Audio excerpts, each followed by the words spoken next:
Swayam Prabha. Digital India. Educated India.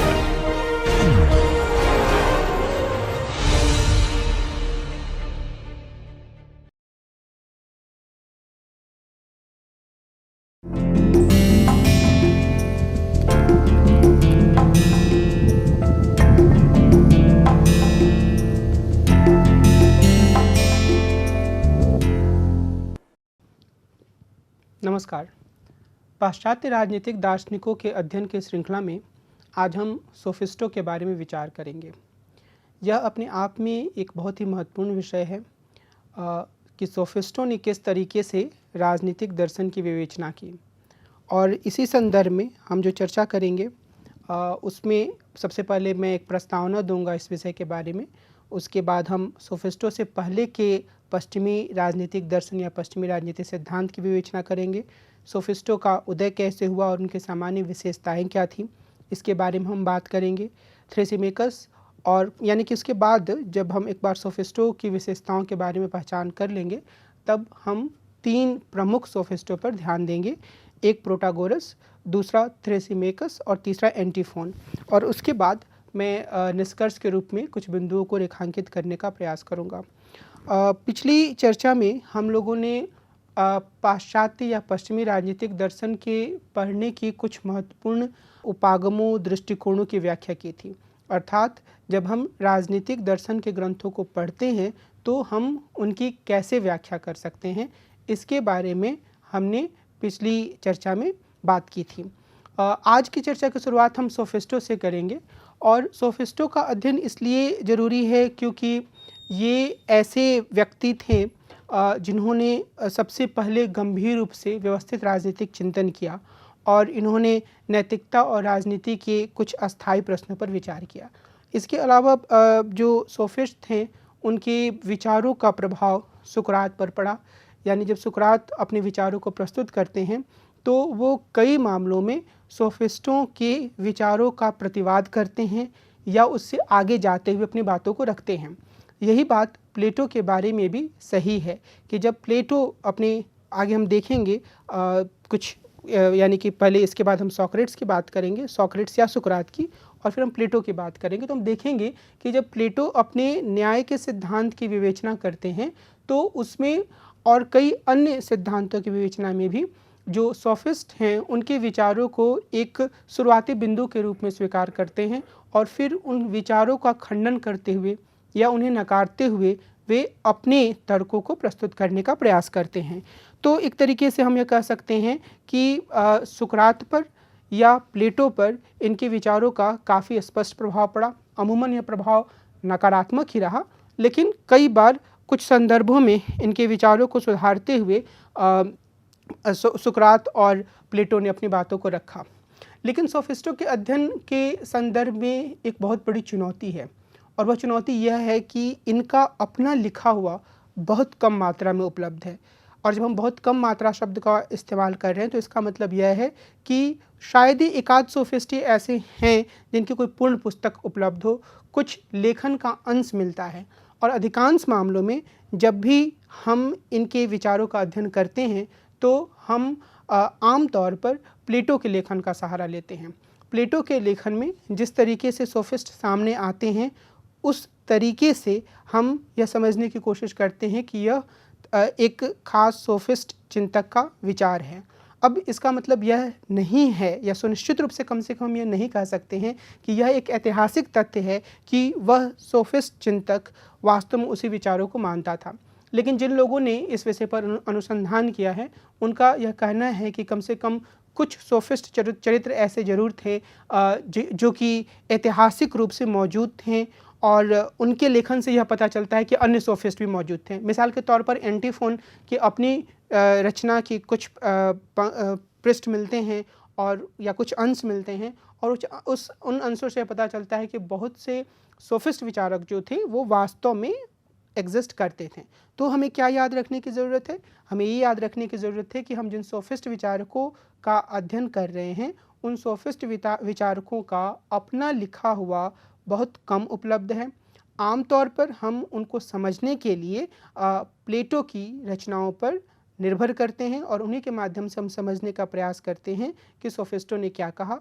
इसके अलावा कुछ और नाटककार या इतिहासकार जो उस समय के थे, उनके लेखन से भी इनके विचारों के बारे में जानकारी मिल जाती है। तो जब भी हम सोफिस्ट की बात करें, हमें इस तरह की सावधानी अपने दिमाग में स्पष्ट रूप से कायम रखने की ज़रूरत है। ना अब जब हम सोफिस्टों से पहले के चिंतन के बारे में बात करें, तो हमें यह याद रखने की ज़रूरत है कि सोफिस्ट से पहले का जो चिंतन था, वो आम तौर पर इस प्रकृति की स्थिति या ब्रह्मांड की स्थिति या धरती की स्थिति, इसके बारे में था कि इसकी उत्पत्ति कैसे हुई, इसमें कौन कौन से तत्व मिले हुए हैं या किन तत्वों के कारण ये सबसे पहले इस दुनिया में एक जीवन का संसार रचा बसा। इस तरीके के प्रश्न इसमें सामने आते हैं। तो यह माना जाता है कि पश्चिमी दर्शन की शुरुआत ग्रीस में ईसा पूर्व 6ठी सदी में हुई। ईसा पूर्व 6ठी सदी के दार्शनिकों को पूर्व सुकरातवादी दार्शनिकों के रूप में भी वर्णित किया जाता है। ये सभी दार्शनिक भौतिक विज्ञानी थे और ये मुख्य रूप से यह सुनिश्चित करना चाहते थे कि ब्रह्मांड किस चीज़ से बना हुआ है। इनमें से एक थालिस नामक व्यक्ति ने यह दावा किया कि यह ब्रह्मांड पानी से बना हुआ है। उनका तात्पर्य यह था कि पानी सबसे बुनियादी तत्व है और अन्य सभी पदार्थ या वस्तुएं इसी से बनी हुई हैं। थालिस का अनुसरण करने वाले लोगों ने यह तर्क दिया कि पानी से ब्रह्मांड बना और फिर पृथ्वी या अग्नि या हवा या इन बुनियादी तत्वों के किसी संयोग से अन्य सारी चीज़ों का निर्माण हुआ। ईसा पूर्व 5वीं सदी में डेमोक्रिटस ने आखिरकार इस पहेली को सुलझाया और उन्होंने यह दावा किया कि सभी वस्तुएं परमाणु या एटम से बनी हुई हैं। लेकिन समय बीतने के साथ बहुत से चिंतकों को यह एहसास हुआ कि सबसे महत्वपूर्ण प्रश्नों का हल नहीं किया गया है। यानी यदि सब कुछ पानी से बना है तो पानी कैसे एक वस्तु से दूसरी वस्तु में तब्दील हो जाती है। और इससे भी महत्वपूर्ण प्रश्न यह था कि ब्रह्मांड की मूल प्रकृति क्या है। क्या हर वस्तु परिवर्तन की अवस्था में है या एक ज़्यादा बुनियादी यथार्थ है जो अस्थायी और अपरिवर्तनशील है। इस समय विचारकों ने इन प्रश्नों का अलग अलग उत्तर दिया। हेराक्लिट्स जैसे कुछ विचारकों ने यह तर्क दिया कि यथार्थ की बुनियादी प्रकृति खुद बदलती रहती है, यानी जिसे हम यथार्थ मानते हैं वो कुछ समय के बाद खुद ब खुद परिवर्तित होते रहता है। दूसरी ओर परमिनिडेस जैसे कुछ अन्य चिंतकों ने इस बात पर जोर दिया कि जो कुछ भी परिवर्तन हम देखते हैं वह हमारी इंद्रियों का एहसास होता है और असल में जो रियलिटी होती है, जो यथार्थ होता है, जो हकीकत होती है, उसमें कोई परिवर्तन नहीं होता है। वहीं उन्होंने हेराक्लिट्स और परमिनिडेस के बीच का रास्ता अपनाया। मसलन पाइथागोरस नामक एक चिंतक ने यह दावा किया कि हम अपने आसपास परिवर्तनशील ब्रह्मांड को देखते हैं जो अपरिवर्तनीय गणितीय सिद्धांतों की उपसंरचना होती है। यानी कि कुछ चीज़ें वास्तव में बदलती हैं लेकिन उनके नीचे जो एक बुनियादी यथार्थ कायम रहता है। पाइथागोरस ने यह तर्क दिया कि यदि आपको ब्रह्मांड को समझना है तो आपको इसे गणितीय रूप से समझना होगा। तो जो मुख्य रूप से ये अलग अलग तरह के विचार सामने आए, ब्रह्मांड के निर्माण, इस ब्रह्मांड का निर्माण करने वाले पदार्थ और इसके परिवर्तन और यथार्थ को देखने के दृष्टिकोण, इन सब मसलों पर उन्हें हम दो भागों में बांट सकते हैं। पहली बात तो यह है कि चिंतकों के एक समूह ने कॉस्मोस या ब्रह्मांड को भौतिकवादी आधार पर समझने पर जोर दिया। उन्होंने दावा किया कि यथार्थ भौतिक से ज़्यादा कुछ भी नहीं है। यथार्थ वही है जिसे हम देख सकते हैं या जिसे हमारी इंद्रियां अनुभव कर सकती हैं। उन्होंने कहा कि हमें मानना चाहिए कि जो परिवर्तन हो रहा है वह वास्तविक है और इसके पीछे कोई दैवीय या आध्यात्मिक शक्ति नहीं है। मसलन डेमोक्रिटस ने यह तर्क दिया कि हर चीज़ भौतिक परमाणु से बनी हुई है और यह इनके बीच पूरी तरह से संयोग या संयोजन से अन्य वस्तुओं का निर्माण होता है। मतलब कि कोई आध्यात्मिक शक्ति या कोई ईश्वरीय शक्ति इस दुनिया को नहीं चला रही है, बल्कि परमाणु के आधार पर बने हुए वस्तुओं से दुनिया आगे बढ़ रही है। दूसरी ओर परमिनिडेस और पाइथागोरस जैसे विचारकों ने इस बात पर जोर दिया कि हम जिस यथार्थ का अनुभव करते हैं उसके नीचे एक ज़्यादा बुनियादी यथार्थ है। इस बुनियादी यथार्थ के बिना ब्रह्मांड का कोई अर्थ नहीं है। अस्थायित्व और परिवर्तन के बावजूद वस्तुओं में एक अपरिवर्तनीय पैटर्न और उद्देश्य होता है। जो भी अस्तित्व में है वह इसी संरचना का प्रतिबिंब है। तो ये जो पूरा वाद विवाद है उसको हम दो शब्दों के माध्यम से समझ सकते हैं और ये दो शब्द पश्चिमी राजनीतिक दर्शन में बहुत ही महत्वपूर्ण रहे हैं। पहला जो चीज़ है वो है बिकमिंग और दूसरा बीइंग।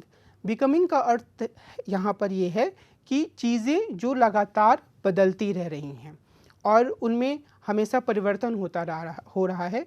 और बीइंग का मतलब है कि बुनियादी स्तर पर यथार्थपूर्ण और अपरिवर्तनीय रूप से विद्यमान है। तो बिकमिंग यथार्थ को परिवर्तनशील मानता है और वो परिवर्तन हमें सामने से दिखता है। और बीइंग जो है वह बीइंग की जो धारा है उसमें यह माना जाता है कि यथार्थ अपरिवर्तनशील है और इसी रूप में हमें इसे समझना चाहिए। और बिकमिंग के समर्थक परिवर्तनशील यथार्थ पर जोर देते हैं और जो बीइंग के समर्थक हैं उनका यह मानना है कि संसार जो है वह अपरिवर्तनीय यथार्थ को से बना हुआ है और यदि हम उसे जान लेते हैं तो मनुष्य अच्छे जीवन की ओर आगे बढ़ सकता है। अगर हम आगे प्लेटो के संदर्भ में इस पर और ज़्यादा गहराई से विचार करेंगे, लेकिन यहाँ हमें यह चीज़ समझ लेने की ज़रूरत है कि अगर हम पश्चिमी राजनीतिक दर्शन पर ध्यान दें तो हम यह पाएंगे कि चिंतकों की एक पूरी धारा ऐसी हुई है जिसने यह माना है कि पूरी दुनिया असल में ये जो बिकमिंग वाली चीज़ है, यानी कि यथार्थ के लगातार परिवर्तित होते रूप, उससे संचालित हो रही है। और अगर हम इस पूरे विश्व को, मनुष्यों के राजनीतिक जीवन को या उनके अच्छे जीवन की संकल्पना को समझना चाहते हैं तो हमें इसी लगातार परिवर्तित होते यथार्थ पर ध्यान देने की ज़रूरत है। लेकिन विचारकों का एक दूसरा समूह ऐसा रहा है जो यह मानता है कि जो दुनिया में चीज़ें परिवर्तित हो रही हैं उससे परे एक ऐसी हकीकत है, एक ऐसा यथार्थ है, एक ऐसी रियलिटी है जो कि स्थिर है, जिसमें परिवर्तन नहीं होता है। और अगर हम वास्तविक अर्थों में दुनिया को समझना चाहते हैं तो हमें इस यथार्थ को, इस रियलिटी को समझना होगा। आगे हम प्लेटो और एरिस्टोटल की बात करेंगे।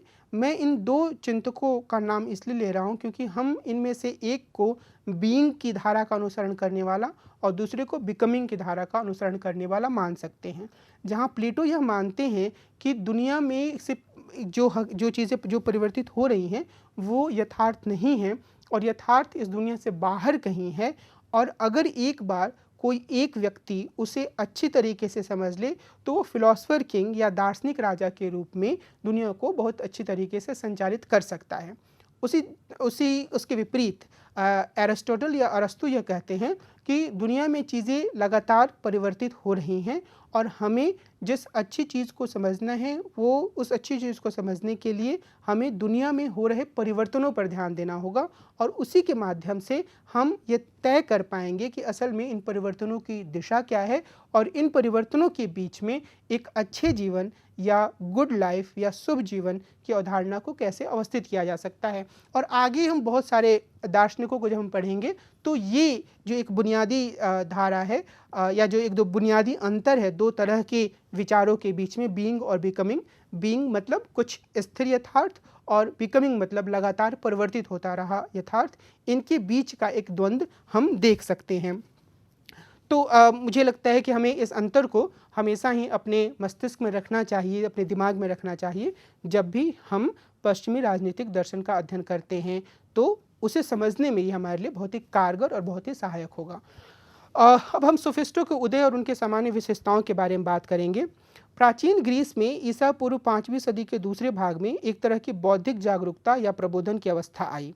इस समय मानव जीवन, नैतिकता और राजनीति के संदर्भ में कुछ प्रमुख प्रश्न उठाए गए और उन पर गहराई से विचार किया गया। सोफिस्ट इस प्रबोधन या एनलाइटनमेंट का एक महत्वपूर्ण तत्व थे, लेकिन सिर्फ वही नहीं थे। इनके अलावा सोफोसेल्स, यूरिपिडस और एरिस्टोफेंस जैसे नाटककार, हेरोडेटस, थ्यूसिडिडस जैसे इतिहासकार और सुकरात जैसे दार्शनिक भी सम्मिलित थे। सोफिस्टों ने चिंतन और तार्किक वाद विवाद का एक नया तरीका खोज निकाला और उन्होंने विपरीत नज़रिए रखे और व्यवस्थित रूप से उन पर विचार किया। यानी कि वो जिस चीज़ को साबित करना चाहते थे उसके विपरीत दृष्टिकोण पर विचार करते हुए, उसे नकारते हुए उन्होंने अपनी बातों को रखने का एक तरीका ईजाद किया। सबसे महत्वपूर्ण सोफिस्टों में प्रोटागोरस, जॉर्जियास, प्रोडिक्स, हिप्पियास, एंटीफोन और थ्रेसिमिकस आदि का नाम लिया जा सकता है। सोफिस्टों ने एक खास समूह का निर्माण किया क्योंकि उनकी उत्पत्ति इसलिए हुई क्योंकि ये सभी शिक्षण कार्य के लिए पैसा या राशि लेते थे। तर्क की उनकी पद्धति में कुछ हद तक समानता थी। इन सभी ने व्यवहारिक दक्षताओं पर जोर दिया जिससे युवक अपने जीवन में सफल हो पाए। लेकिन यह नहीं कहा जा सकता है कि सोफिस्ट जो थे वो कोई एक स्कूल थे, एक चिंतन संप्रदाय थे, एक तरह के विश्वासों को साझा करते थे। इनकी सोच में और इनकी पद्धति में भी काफ़ी हद तक अंतर मौजूद है। और जब हम 3 सोफिस्टों की बात करेंगे आगे, प्रोटागोरस और थ्रेसिमैकस और एंटीफोन का, तब इस चीज़ को ज़्यादा स्पष्टता से हम समझ पाएंगे कि सोफिस्टों के बीच में जो एक अंतर है वो किस तरीके का अंतर है। लेकिन जो महत्वपूर्ण बात है वो ये कि उन्होंने साझा प्रश्नों पर विचार किया और उन्होंने राजनीतिक जीवन के नैतिक आधार का परीक्षण किया। और उन्होंने ये भी इस बात पर विचार किया कि न्यायपूर्ण होने का क्या अर्थ है और समाज में किस तरीके से एक नैतिक जीवन को व्यतीत किया जा सकता है। जो सोफिस्ट थे उनसे जो अमीर परिवार के युवक थे वो उनसे शिक्षा हासिल करना चाहते थे। और क्योंकि सोफिस्ट जो थे वो उन्हें सार्वजनिक रूप से अपने विचारों को अभिव्यक्त करने की कला में माहिर बनाते थे। और उस समय यह माना जाता था कि अगर आप अपने सार्वजनिक जीवन में सफल होते हैं तो उसके लिए, या सफल होना चाहते हैं तो उसके लिए ये ज़रूरी है कि आपको एक तरह के रेटोरिक में, वाक्पटुता में सक्षम होना चाहिए। आपको इतना समर्थ होना चाहिए कि लोगों को आप अपनी बातों से खींच सकें, लोग आपकी बातों के कायल हो सकें। जब तक आप में ऐसा गुण नहीं है तब तक आप सामाजिक जीवन में सफल नहीं हो सकते हैं। जो सोफिस्ट थे उनके साथ यह चीज़ भी थी कि वो घूम घूम कर शिक्षा देते थे, वो एक जगह नहीं रहते थे। और वो धनी या अमीर परिवारों के युवकों को शिक्षा देते थे, उनसे एक निश्चित राशि लेते थे, तो उनकी आर्थिक स्थिति सोफिस्टों की काफ़ी अच्छी होती थी और फिर वो उन्हें शिक्षा देते थे। लेकिन इसके कारण से एक तरीके से उनकी काफ़ी आलोचना भी हुई, क्योंकि वो सिर्फ एक छोटे वर्ग तक सीमित रह गए थे।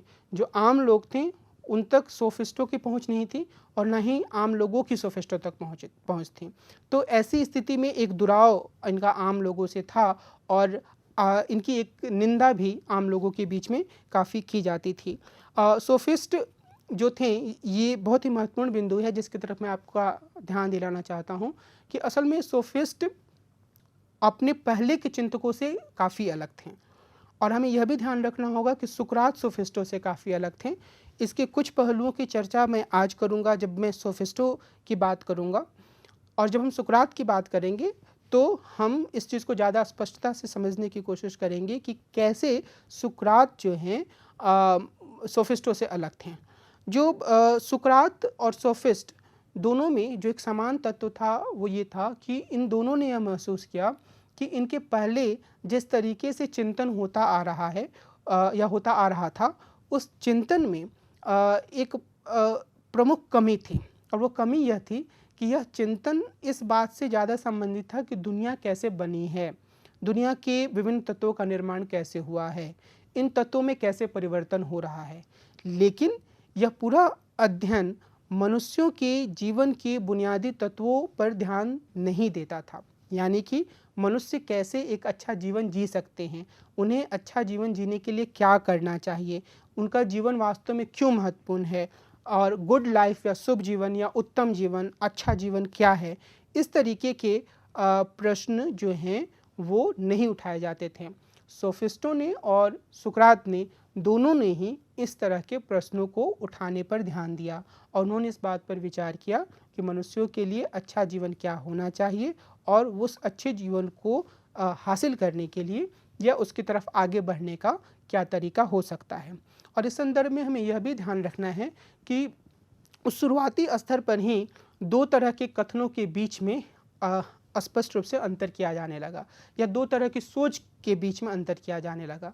एक को हम लोग एथिक्स के रूप में जान सकते हैं, नीति शास्त्र के रूप में जान सकते हैं, और इसमें इस तरह के प्रश्नों पर विचार किया जाता है कि क्या होना चाहिए, यानी कि मनुष्यों को अगर एक गुड लाइफ या उत्तम जीवन या शुभ जीवन जीना है तो उन्हें क्या करना चाहिए, ठीक है। और दूसरे स्तर पर अनुभव सिद्ध कथन होते हैं जो कि या जिन्हें हम एम्पिरिकल स्टेटमेंट्स कहते हैं, जो इस बात से जुड़े होते हैं कि जो चीज़ें हैं उनके बारे में बताया जाए। तो जो सोफिस्टों से पहले जो लोग चिंतन कर रहे थे वो काफ़ी हद तक एक एम्पिरिकल तरीके से बातों को रखने पर ध्यान देते थे कि अच्छा दुनिया अगर है तो वो किस तरीके से बनी हुई है। लेकिन जब एथिक्स के द्वारा एथिकल स्टडी या नीति शास्त्रीय अध्ययन के माध्यम से बातों को रखे जाने पर ध्यान दिया जाने लगा सोफिस्टों के द्वारा और उनके बाद सुकरात के द्वारा, तो इस बात पर गौर किया जाने लगा कि मनुष्य किस तरीके से अच्छी ज़िंदगी जी सकते हैं। यहाँ हम बहुत सारी ऐसी चीज़ें देखेंगे जिस पर सोफिस्ट और सुकरात के बीच में सहमति है, लेकिन जब मैं सुकरात की बात करूँगा तो और ज़्यादा स्पष्टता से इसको लाने की कोशिश करूँगा।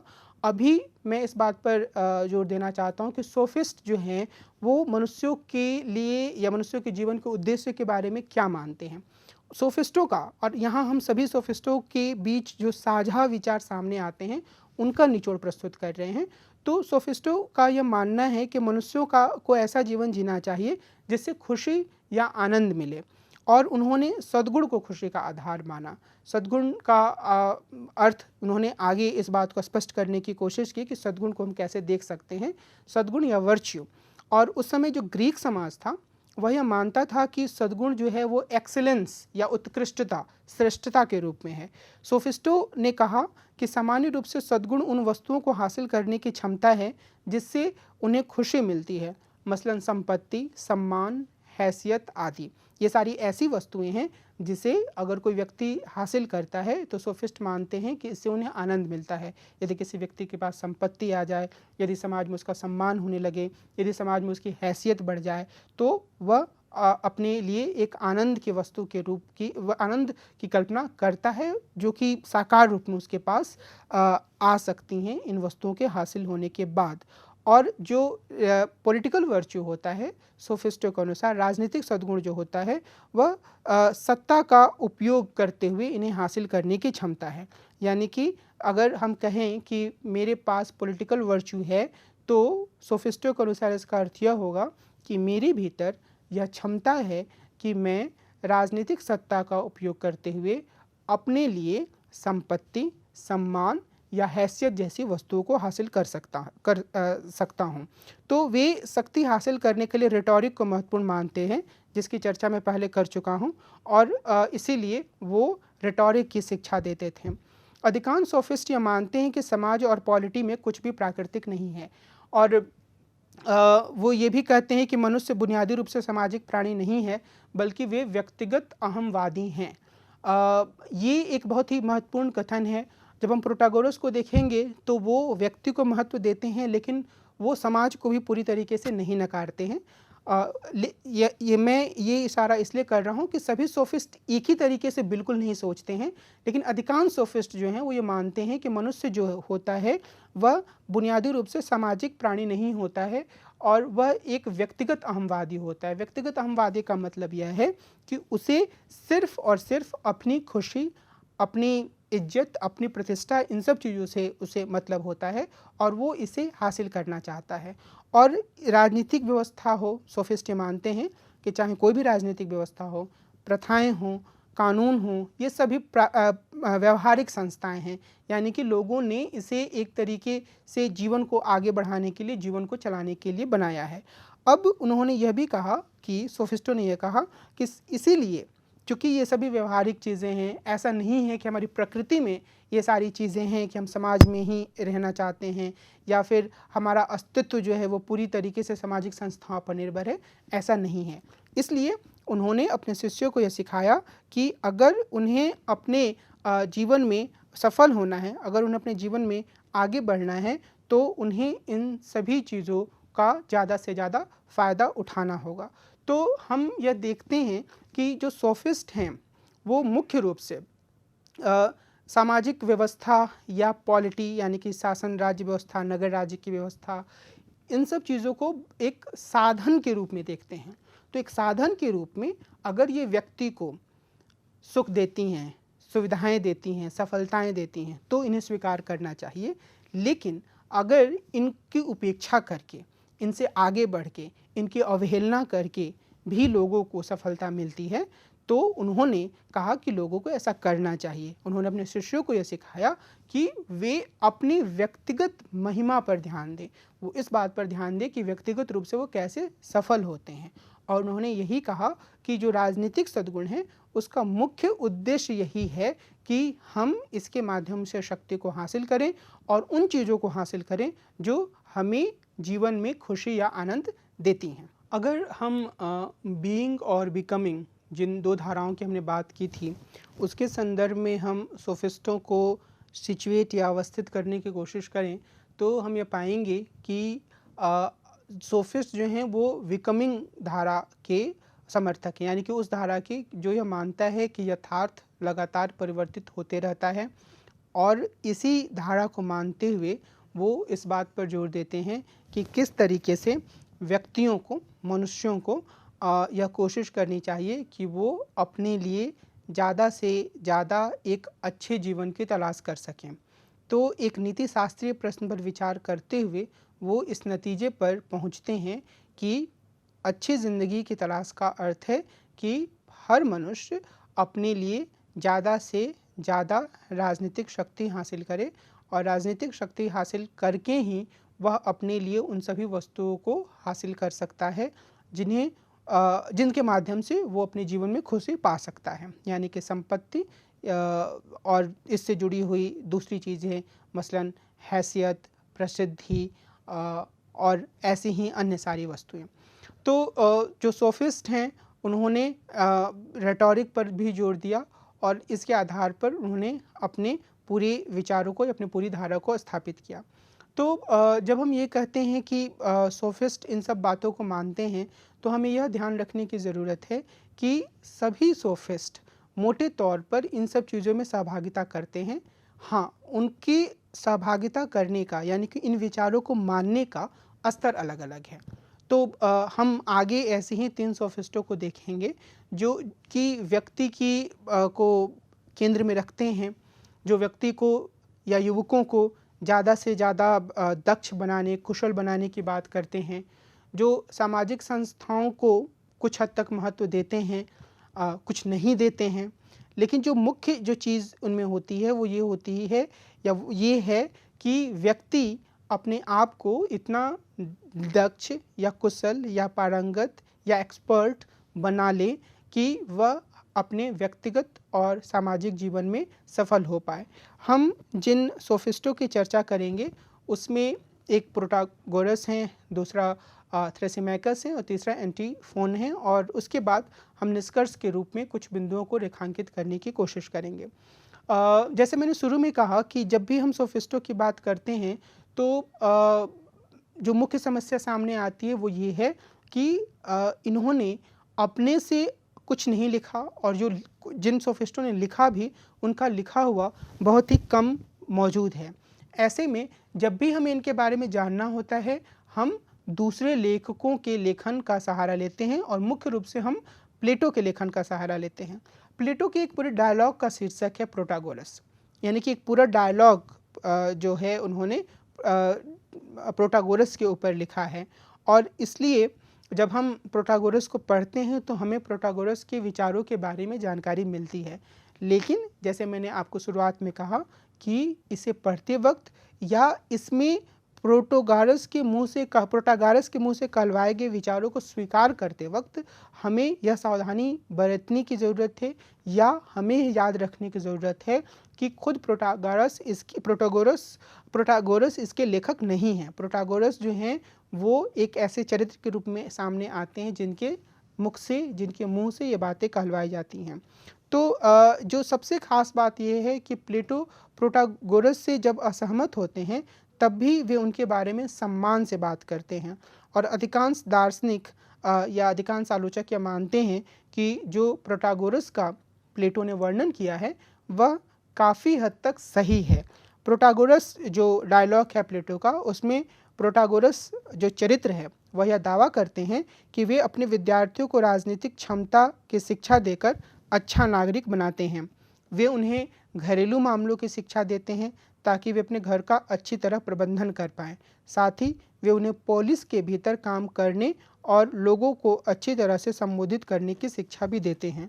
घर के भीतर काम करने की या घरेलू मामलों के प्रबंधन की दीक्षा देना या उसके बारे में सिखाना अपने आप में एक अलग पहलू है जो प्रोटागोरस के विचारों में सामने आता है कि वो ये मानते हैं कि घर के मामलों का प्रबंधन करना भी एक स्वाभाविक रूप से सामने आने वाली चीज़ नहीं है, बल्कि इसके बारे में भी शिक्षा दिए जाने की ज़रूरत है।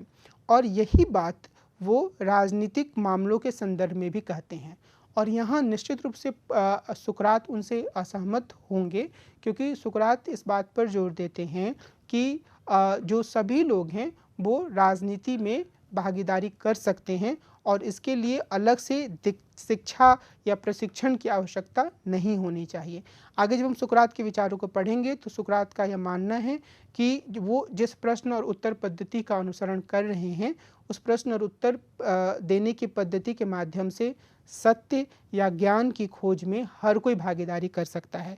तो इस लिहाज से वो यह मानते हैं कि इसके लिए अलग से कोई विशेष प्रशिक्षण देने की आवश्यकता नहीं है। और एक तरीके से सुकरात भी और कुछ हद तक प्लेटो भी इस चीज़ को से सहमत हैं कि जो प्रोटागोरस हैं दूसरे सोफिस्टों की तरह वह भी सिर्फ और सिर्फ समाज के एक छोटे तबके को शिक्षा देकर नुकसान कर रहे हैं नगर राज्य का या जहाँ भी वो काम कर रहे हैं उस क्षेत्र का, क्योंकि वो एक विशिष्ट वर्ग तक ही शिक्षा को सीमित रख रहे हैं। तो इस लिहाज से आगे हम देखेंगे कि प्लेटो के लेखन में भी इस तरह के विचारों का स्पष्ट विरोध होगा, क्योंकि प्लेटो यह मानते हैं कि शिक्षा सबको दी जानी चाहिए। बहरहाल जो प्रोटागोरस हैं वो ये मानते हैं कि जब मनुष्यों का निर्माण किया गया तो उन्हें जानवरों से कमज़ोर बनाया गया, इसलिए मजबूत जानवरों से बचने के लिए आवश्यक था कि वे एक दूसरे के साथ रहें। यानी वो ये बताना चाहते हैं कि जो समाज बना वो एक स्वाभाविक रूप से ना बन के एक तरीके से इसको निर्माण किया गया। और वो कहते हैं कि मनुष्यों ने एक साथ आकर और किलेबंद नगरों का निर्माण कर अपनी सुरक्षा करने का प्रयास किया, लेकिन जब वे समुदायों में एकत्रित हुए तो राजनीतिक दक्षता के अभाव में उन्होंने एक दूसरे को नुकसान पहुंचाना शुरू कर दिया। जेउस जो एक देवता थे, उन्हें लगा कि इससे मनुष्यों का नस्ल पूरी तरह से नष्ट हो जाएगा। इसके बाद उन्होंने हर्मस को मनुष्यों के पास भेजा ताकि वे उन्हें एक दूसरे का सम्मान करने के गुण और न्याय की भावना सिखा सकें। इससे हमारे नगरों में व्यवस्था आई और दोस्ती तथा संघ की भावना विकसित हुई। तो यहाँ दो बातें स्पष्ट हैं। एक तो पहली बात तो ये है कि जो हर्मस शब्द आ रहा है, अगर आपको याद होगा तो पिछली चर्चा में मैंने आप लोगों को बताया था कि किस तरीके से जो हर्मेन्यूटिक्स या व्याख्या शास्त्र का जो शब्द है वो हर्मस शब्द से ही आता है। यानी कि जो एक संदेशवाहक होता है, जो चीज़ों को एक जगह से दूसरे जगह ले जाता है, उसे हर्मस कहा गया। और व्याख्या शास्त्र या हर्मेन्यूटिक्स का बुनियादी शब्द यहीं से आता है। लेकिन जो प्रोटागोरस के विचारों से जो बात सामने आती है वो ये कि समाज जो है वो एक स्वाभाविक या प्राकृतिक संस्था के रूप में नहीं था, बल्कि इसका निर्माण किया गया और मनुष्यों को यह सिखाया गया देवता के द्वारा कि कैसे वो एक दूसरे के साथ रहें, एक दूसरे का सम्मान करें और दोस्ती तथा संघ की भावना बनाएं।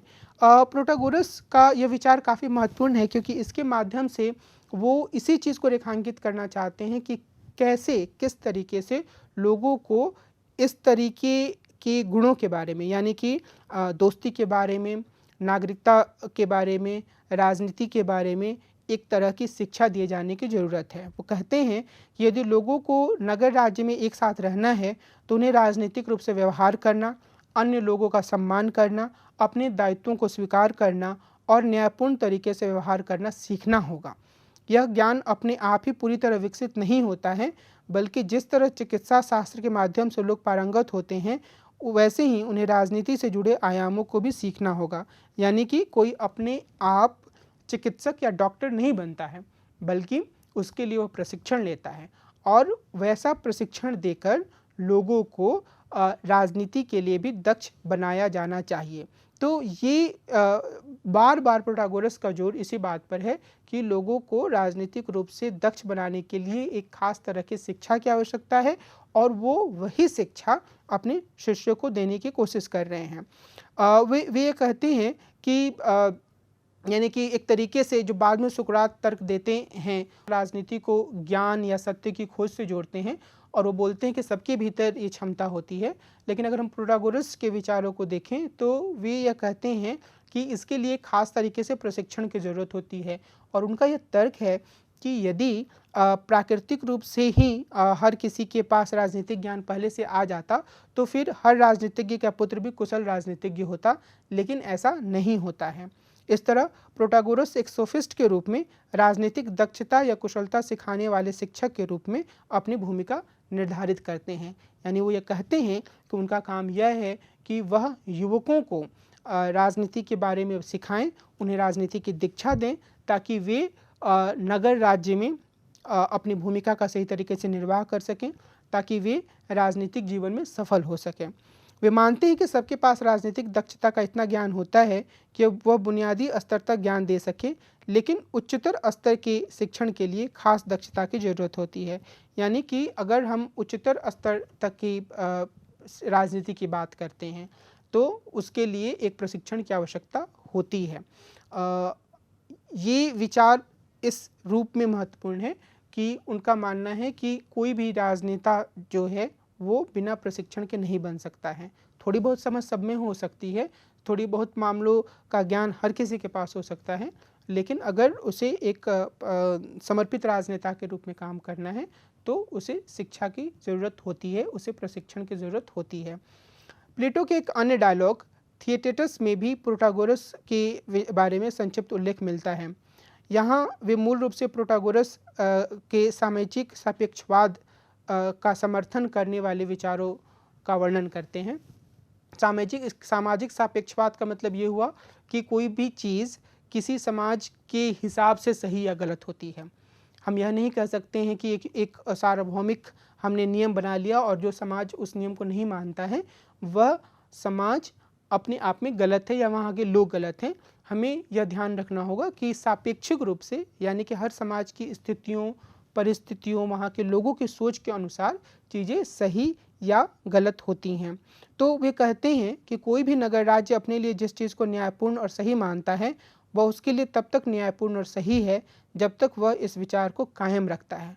यानी कि हर नगर राज्य को यह अधिकार है कि वह अपने लिए एक ख़ास तरीके की चीज़ को, एक ख़ास तरीके की पद्धति को, एक ख़ास तरीके के नियमों के समूह को स्वीकार करे और उसके अनुसार वो अपना जीवन यापन करे। तो एक लिहाज से वो यहाँ पर समुदाय की बात करते हैं और समुदाय के इस अधिकार को भी स्वीकार करते हैं कि वो अपने लिए नियमों को तय कर सकता है। प्रोटागोरस ये मानते हैं कि एक राजनीतिक निकाय के भीतर रहने के लिए समुदाय के सदस्यों को एक साझा उपाय पर सहमत होना होगा और इसे प्रभावी बनाने के लिए लगातार काम करते रहना होगा। इस तरह उनका सापेक्षवाद उन्हें मजबूती से समुदायवादी या व्यक्तिवादी राजनीति की ओर ले जाता है। और इस लिहाज से मैं यहाँ इस बात पर जोर देना चाहता हूँ कि सोफिस्टों के भीतर जो एक अंतर हमें देखने को मिल सकता है, प्रोटागोरस उसका एक महत्वपूर्ण उदाहरण है। मैंने सोफिस्टों के जिन विचारों का उल्लेख किया उन विचारों में मुख्य रूप से व्यक्ति केंद्रित विचार सामने आते हैं, लेकिन व्यक्ति के लाभ के लिहाज से ही, व्यक्ति के जीवन को बेहतर बनाने के लिहाज से ही समुदाय की भूमिका को प्रोटागोरस भी स्वीकार करते हैं। वो ये मानते हैं कि समुदाय निर्मित किया गया, समुदाय मनुष्यों की भलाई के लिए निर्मित किया गया, लेकिन अगर कोई व्यक्ति सफल होना चाहता है, अगर कोई बेहतर राजनीतिज्ञ बनना चाहता है तो उसे निश्चित रूप से इस समाज के नियमों को और उसमें जो राजनीति करने या अच्छा नागरिक बनने के लिए शर्तें तय की गई हैं उन्हें मानने की कला उसे अपने भीतर विकसित करनी होगी। अगर वह ऐसा कर पाता है तो वह सफल होगा। तो इस लिहाज से हम यह देख सकते हैं कि प्रोटागोरस के विचार एक ऐसे केंद्र के रूप में सामने आते हैं जो व्यक्ति को सबसे प्रमुख दर्जा देते हुए भी समुदाय की भूमिका को पूरी तरीके से नकारते नहीं हैं। और वे यह कहते हैं कि तानाशाही के अतिरिक्त हर तरह की शासन व्यवस्था को स्वीकार किया जा सकता है। उन्होंने पारंपरिक मूल्यों की भी तरफदारी की, और जब वो पारंपरिक मूल्य की तरफदारी करते हैं तो एक लिहाज से वो व्यक्ति को ही सबसे ज़्यादा सर्वोच्च मानने के अन्य सोफिस्टों के विचारों से थोड़ा अलग हटते हैं, जिसके कारण से अन्य सोफिस्टों ने उनकी आलोचना भी की थी। जो आमतौर पे सोफिस्ट ये मानते हैं कि एक व्यक्ति अपने लाभ के लिए कुछ भी कर सकता है, संस्थाओं का अनुसरण कर सकता है, संस्थाओं की अवहेलना भी कर सकता है। लेकिन प्रोटागोरस इस बात पर जोर देते हैं कि जब तक एक समुदाय, एक निकाय एक कुछ खास परंपराओं को स्वीकार करता है, तो उस समुदाय या निकाय के सदस्य के रूप में व्यक्ति को भी उनका अनुसरण करना चाहिए, क्योंकि जब वो व्यक्ति ऐसा करेगा तो उसे समाज में प्रतिष्ठा मिलेगी, वह लोगों का विश्वास भी जीत पाएगा और शायद एक बेहतर राजनेता के रूप में खुद को स्थापित भी कर पाएगा। तो इस लिहाज से सोफिस्ट जो हैं, सोफिस्टों के बीच में जो प्रोटागोरस हैं वो एक अलग तरीके के चिंतक के रूप में सामने आते हैं, जो कि व्यक्ति को महत्व देने के बावजूद समुदाय के महत्व को पूरी तरह से खारिज नहीं करते हैं। प्लेटो इनसे असहमत होते हैं, लेकिन इनके विचारों में जो एक समुदाय का तत्व है, जो समुदाय या पारंपरिक मूल्यों के प्रति एक जो स्वीकार करने की भावना या उन्हें पूरी तरीके से न नकारने की भावना है, उसकी प्लेटो तारीफ भी करते हैं। प्रोटागोरस के बाद हम एक अन्य सोफिस्ट चिंतक पे विचार करते हैं। इस सोफिस्ट चिंतक का नाम है थ्रेसिमेकस। थ्रेसिमेकस प्रोटागोरस की तरह ही एक ऐसे चिंतक है जिनका अपना लिखा हुआ हमारे बीच में कुछ भी नहीं है। हम इन्हें प्लेटो के लेखन के माध्यम से ही जानते हैं। और प्लेटो की रचना रिपब्लिक में जब यह दिखाया जाता है कि सुकरात कई सोफिस्टों के साथ इस सवाल पर विचार विमर्श कर रहे हैं कि न्याय क्या है, तो वहाँ पर थ्रेसिमेकस भी एक महत्वपूर्ण व्यक्तित्व के रूप में सामने आते हैं। और जब उनसे सुकरात यह प्रश्न करते हैं कि न्याय क्या है, तो वे यह कहते हैं कि न्याय जो है वो ताकतवर व्यक्ति के लाभ के अलावा कुछ नहीं है। यानी कि जो न्याय की जो पूरी व्यवस्था है उसमें जो व्यक्ति ताकतवर होता है उसी के हित को ध्यान रखा जाता है। उनका कहना है कि प्रत्येक समाज में मजबूत व्यक्ति द्वारा कानून बनाए जाते हैं, निरंकुश तंत्र में निरंकुश शासक द्वारा ऐसा किया जाता है और लोकतंत्र में लोकतंत्रवादी सरकार द्वारा। ऐसे ही अन्य शासनों में ताकतवर लोग अपने पक्ष में कानून बनाते हैं और इसका लाभ उठाते हैं। तो उनकी जो मुख्य अवधारणा है वो ये है कि वो लोकतंत्रवादी सरकार को भी मजबूत मानते हैं, जो कि बहुत सारे लोगों का प्रतिनिधित्व करती है। तो इस लिहाज से वो ये कहना चाहते हैं कि जो भी समाज होता है उसमें एक ताकतवर शासक वर्ग होता है और वह अपने फ़ायदे के लिए कानून बनाता है। और थ्रेसिमेकस अपने विचारों का दायरा बढ़ाते हैं और वो कहते हैं कि निजी संबंधों में भी उसी की चलती है, उसी व्यक्ति की चलती है जो कि ताकतवर होता है, जो कि अपने ताकत के हिसाब से काम करने में समर्थ होता है। थ्रेसिमेकस के विचारों से साफ तौर पर यह बात सामने आती है कि व्यक्ति को या अलग अलग व्यक्तियों को अलग अलग जीवों के रूप में देखते हैं, अलग अलग प्राणियों के रूप में देखते हैं, और वो यह कहते हैं कि हर व्यक्ति का अपना हित होता है। वो यहाँ तक जाते हैं कि जो व्यक्ति कमज़ोर होता है उसे उसे इतना समर्थ होना चाहिए कि जब ताकतवर लोग न्याय को कानून बनाकर अपने पक्ष में करने की कोशिश करते हैं तो वो इस व्यवस्था में अपने लिए कोई रास्ता ढूंढ पाए। और ऐसा करने के लिए वो यह कहते हैं कि व्यक्ति अगर चाहे तो हर तरह के कदम उठा सकता है, बशर्ते वो अपने अस्तित्व को बचा पाए, वो सज़ा से बच पाए। थ्रेसिमेकस इस बात को रेखांकित करते हैं कि व्यक्ति जो होते हैं वो कुछ सीमित वस्तुओं को हासिल करने का प्रयास करते हैं, मसलन पैसा, भौतिक वस्तुएं, प्रसिद्धि, सम्मान, जिसके बारे में हमने शुरुआत में चर्चा की थी जब हम सोफिस्टों की विशेषताओं के बारे में बात कर रहे थे। तो उसी का अनुसरण करते हुए थ्रेसिमेकस भी अपने विचारों में यही कहते हैं। और वो ये कहते हैं कि असल में ये चीज़ें जो हैं उनके लिए व्यक्तियों में एक तरह की होड़ या प्रतियोगिता हो रही है और व्यक्तियों का हित उनका अपना खास हित होता है और इनके बीच में किसी साझा हित का अस्तित्व नहीं होता है। ये थ्रेसिमेकस एक तरीके की हम कह सकते हैं कि एक्सट्रीम विचार को लेकर सामने आते हैं सोफिस्टों के बीच में, जो कि एक तरीके से प्रोटागोरस के विचारों से भी अलग जाता है, क्योंकि प्रोटागोरस भी व्यक्ति को महत्व देते हैं लेकिन वो समुदाय की बात भी करते हैं। लेकिन जो थ्रेसिमेकस हैं वो ये इस बात पर जोर दे रहे हैं कि जितने भी व्यक्ति हैं उनके अपने अपने हित हैं और हर व्यक्ति अपनी हित को पूरा करने के लिए कुछ खास चीज़ों को हासिल करने की कोशिश कर रहा है और ऐसे में हम किसी साझा हित की बात नहीं कर सकते हैं। और व्यक्तियों की के बीच जब प्रतियोगिता होती है तो जब भी किसी को लाभ होता है तो दूसरे को नुकसान होता है। ये एक तरीके से जीरो सम गेम जैसे आधुनिक सिद्धांत में जाना गया कि एक का लाभ होने का मतलब दूसरे का नुकसान, वो हम थ्रेसिमेकस के विचारों में देख सकते हैं। और थ्रेसिमेकस आगे अपने विचारों में यह कहते हैं कि जीवन जीने का तार्किक तरीका यही है कि हर व्यक्ति अपने हितों को ज़्यादा से ज़्यादा महत्व दे। तो समाज की यहाँ पर कोई बात नहीं है, समुदाय की कोई बात नहीं है, व्यक्ति हैं, उनके अपने हित हैं, व्यक्तियों का कोई साझा हित नहीं है।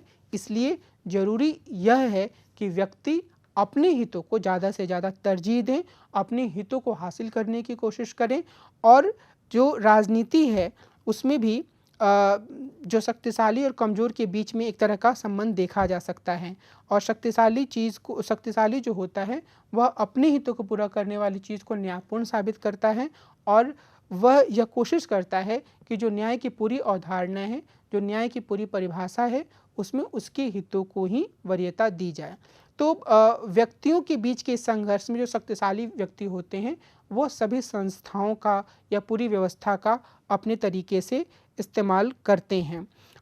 ये प्रोटागोरस के विचारों से बिल्कुल अलग तरह के विचार रखते हैं और प्रोटागोरस की आलोचना भी करते हैं। उनका यह कहना है कि प्रोटागोरस बहुत ही सतही तरह के विचार रख रहे हैं, जिसमें उन्हें ऐसा लगता है कि समुदाय के भीतर व्यक्ति समुदाय की जो परंपराएं हैं या समुदाय के जो अलग तरह के नियम हैं, जैसे कि प्रोटागोरस ने कहा नागरिकता के जो नियम हैं, उनका अनुपालन करते हुए कोई व्यक्ति अपने हित को पूरा कर सकता है।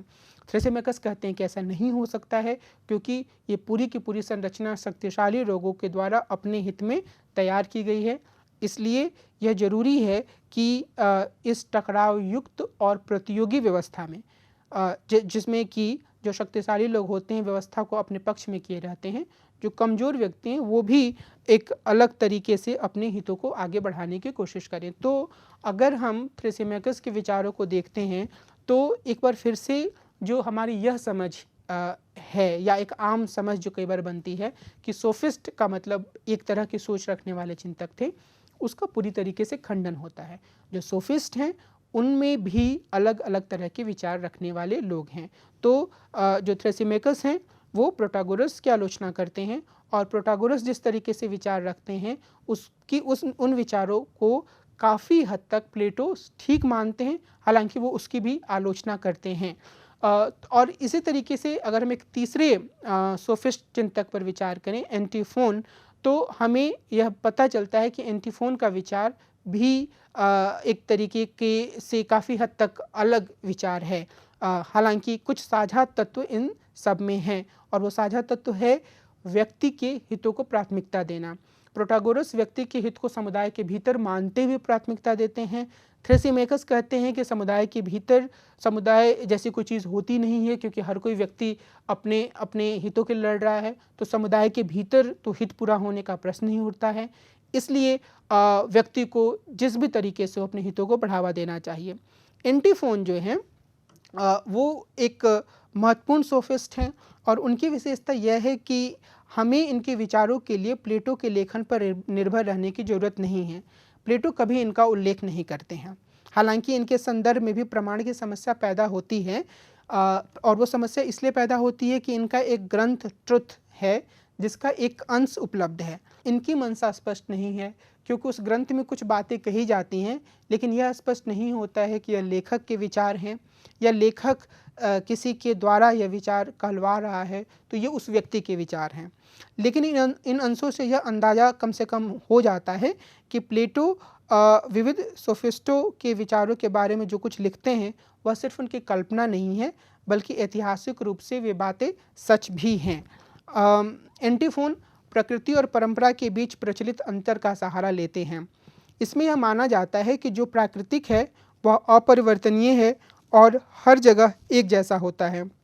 जो पारंपरिक है वह मनुष्यों द्वारा निर्मित होता है और वह एक समाज से दूसरे समाज में बदल जाता है। वे यानी कि एंटीफोन न्याय पर प्रकृति परंपरा के भेद को लागू करते हैं। वे कहते हैं कि एक साझा परिभाषा को स्वीकार करना और मनुष्य जिस नगर में नागरिक के रूप में रह रहे हैं वहाँ के नियमों का पालन करना न्याय है।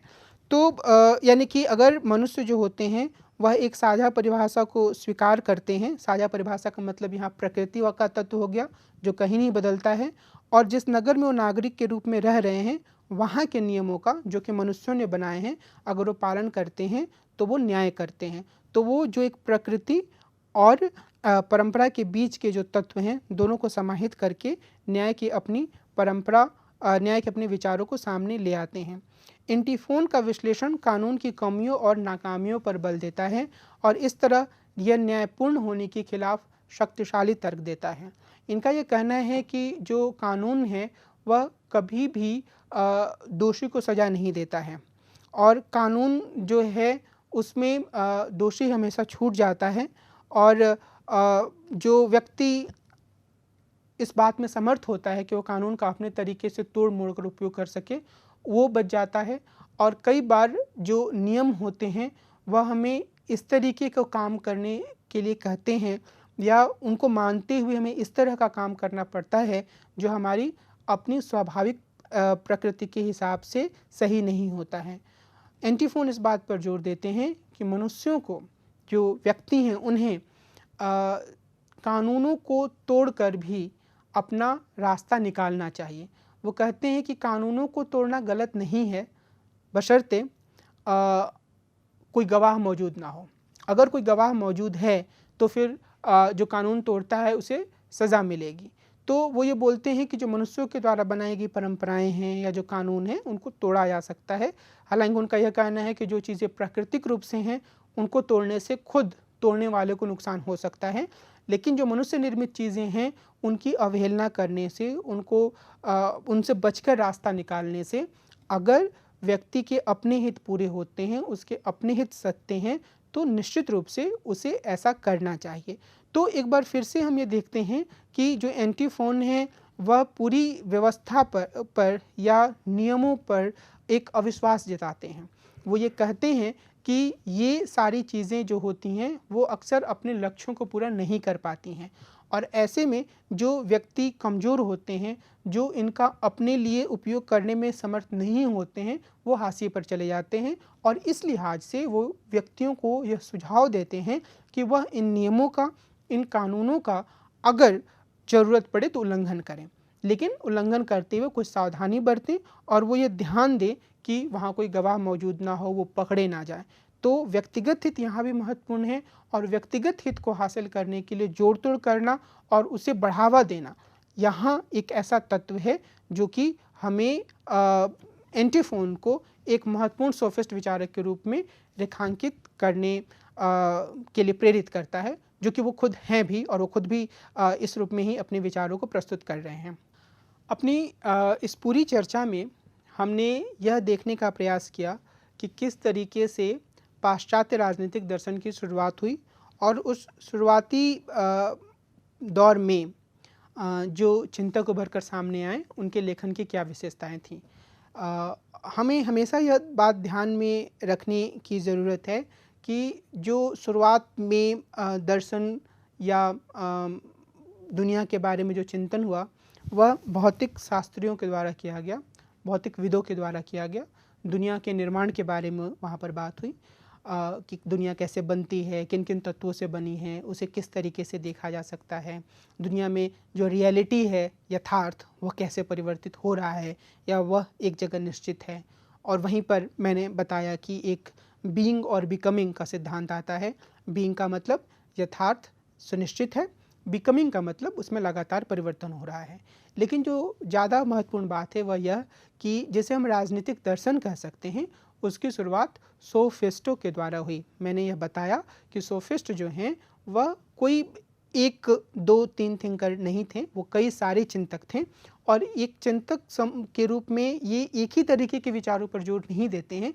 इनके भीतर काफ़ी मतभेद हैं, लेकिन जो बुनियादी चीज़ है वो ये कि सोफिस्ट ऐसे शिक्षक थे जो घूम घूम कर शिक्षा देते थे, अमीरों के बच्चों को शिक्षा देते थे, कुलीन लोगों के बच्चों को शिक्षा देते थे, उनसे पैसे लेते थे। तो उस शिक्षा इस पद्धति के कारण आम लोग इन्हें नापसंद भी करते थे और इन लोगों ने, मैंने आपको ये बताने की कोशिश की कि किस तरीके से इस बात पर जोर दिया कि व्यक्ति को खुशी को, हैप्पीनेस को अपने जीवन के केंद्र में मानना चाहिए। तो जो सबसे महत्वपूर्ण बात है सोफिस्टों के बारे में वो ये कि इन्होंने राजनीतिक चिंतन की इस लिहाज से शुरुआत की कि ये इस बात पर विचार करते हैं कि मनुष्यों के लिए अच्छा जीवन कैसा होना चाहिए और उसके बाद ये कुछ अन्य चीज़ों पर जोर देते हैं। यानी कि वो ये कहते हैं कि जो दुनिया में संपत्ति है, वैभव है, सम्मान है, हैसियत है, ये सारी चीज़ें महत्वपूर्ण हैं और इनको हासिल करने की जो शक्ति है उसे ही वो एक सद्गुण के रूप में प्रस्तुत करने की कोशिश करते हैं। और इसके बाद हमने यह भी देखा कि किस तरह से जो 3 अलग-अलग सोफिस्ट जिन पर हम लोगों ने विचार किया, वो 3 अलग-अलग तरह के विचारों का प्रतिनिधित्व करते हैं। थ्रेसिमेकस और एंटीफोन के विचार काफ़ी हद तक करीब आते हैं क्योंकि ये व्यक्ति को केंद्र में रखते हैं बहुत ही स्पष्ट तरीके से और ये इस बात पर जोर देते हैं कि व्यक्ति को जो सामाजिक व्यवस्था है उसकी ज़्यादा परवाह नहीं करनी चाहिए, उसको सबसे ज़्यादा जोर इस पर देना चाहिए कि उसका अपना हित कैसे पूरा होता है और अगर इस सामाजिक व्यवस्था की अवहेलना करके भी उसका हित पूरा होता है तो उसे ऐसा करना चाहिए। हम आगे देखेंगे कि सुकरात इससे काफ़ी अलग विचार रखते हैं। प्रोटागोरस जो हैं वो सोफिस्टों में एक अलग तरह के विचारक के रूप में सामने आते हैं।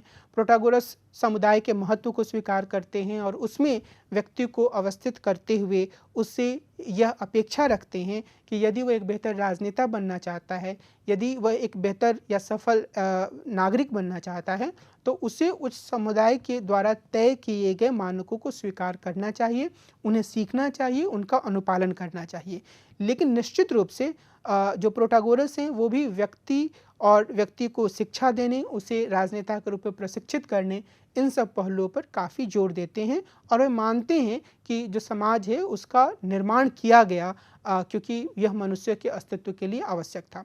तो कुछ हद तक जो भिन्नता सोफिस्टों के बीच में है उसको हम लोगों ने समझने का प्रयास किया।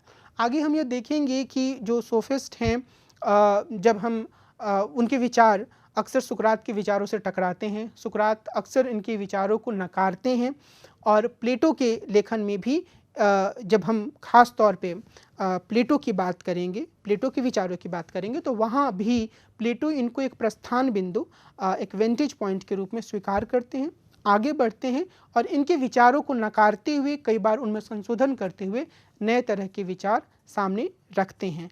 तो आगे मैं यह रेखांकित करना चाहता हूँ कि जब हम सुकरात की बात करेंगे, जब हम प्लेटो की बात करेंगे, जब हम एरिस्टोटल या अरस्तु की बात करेंगे तो वहाँ पर सोफिस्टों के जो विचार हैं उनका नकार या उनका कुछ हद तक स्वीकार करना हमारे सामने बार बार आएगा और इस परिचर्चा में जो हम लोगों ने बीइंग और बिकमिंग के अंतर को देखा है वह भी पश्चिमी राजनीतिक दर्शन में हमारे पास बार बार सामने आएगा। तो मुझे लगता है कि हमें इन चीज़ों को ज़्यादा साफ तरीके से समझकर और ध्यान में रखने की ज़रूरत है को और बेहतर तरीके से समझ पाएँ।